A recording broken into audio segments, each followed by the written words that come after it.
Republican presidential candidate Newt Gingrich today trying to jumpstart his campaign. He came out with a new energy proposal. If you would like to have national energy and American energy policy, never again bow to a Saudi king and pay $2.50 a gallon, Newt Gingrich will be your candidate.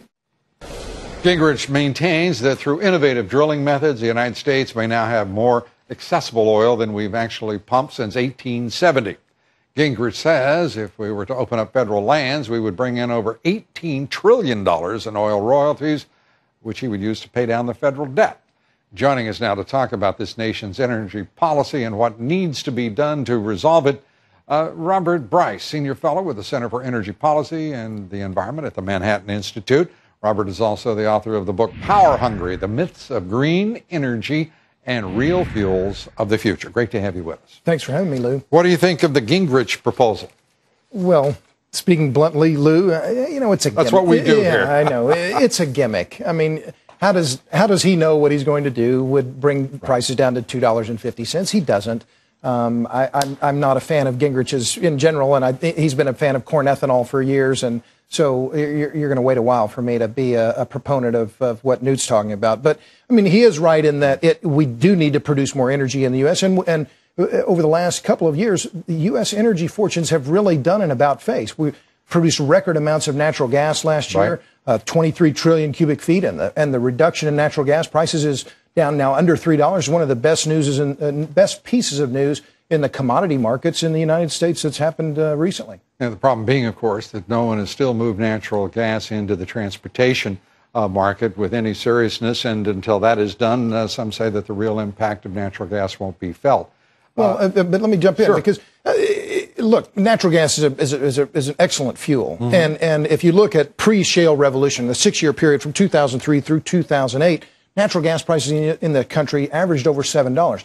Now they're under $3. That savings is $264 million a day to the U.S. economy. Don't misunderstand me, Robert. Yeah. I want natural gas everywhere. I want coal everywhere. I want every fossil fuel imaginable. But it's going to take a while for natural gas to make an impact in the transportation sector because of distribution. And Boone Pickens told me he could do it right away. Well, Boone Pickens, Hey, you got to give him credit. He got this thing going. Fair enough. He got people talking. I'm not going to say anything bad. Boone's from Oklahoma, so am I. But Boone is also, you have to realize, he's talking his own book. Why? I can't believe that. Not Boone Pickens. Yeah, well, it's not the first time.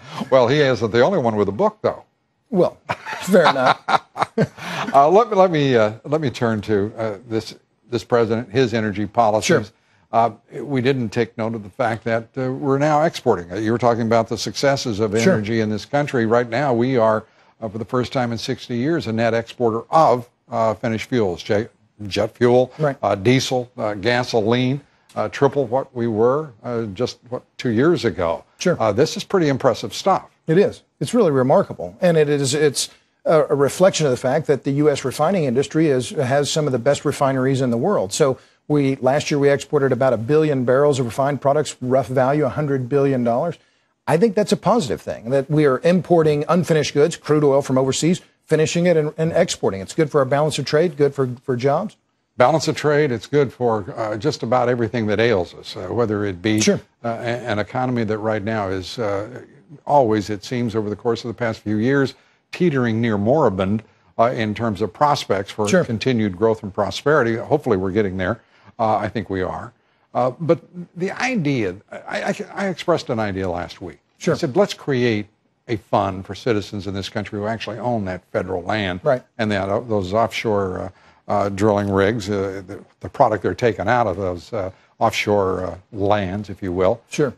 And build a fund much like the Alaskan Permanent Fund. Mm-hmm. All American citizens participate. That money, instead of going to the federal government and being lost forever, would actually have a purpose for the investment in the future of succeeding generations of Americans. What's your thought?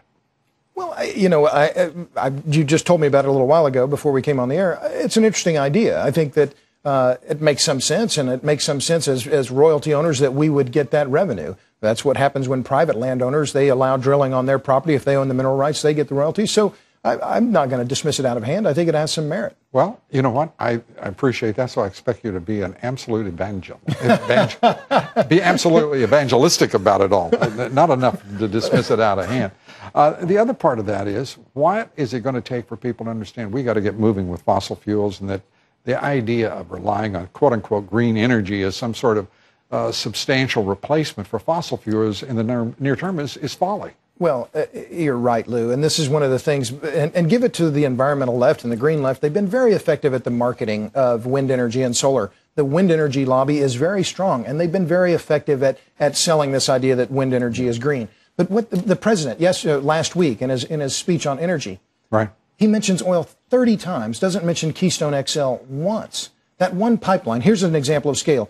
If that pipeline were built at 700,000 barrels of oil per day delivered to the U.S., would deliver 46% more energy to the U.S. than all of the solar panels and wind turbines in the U.S. combined.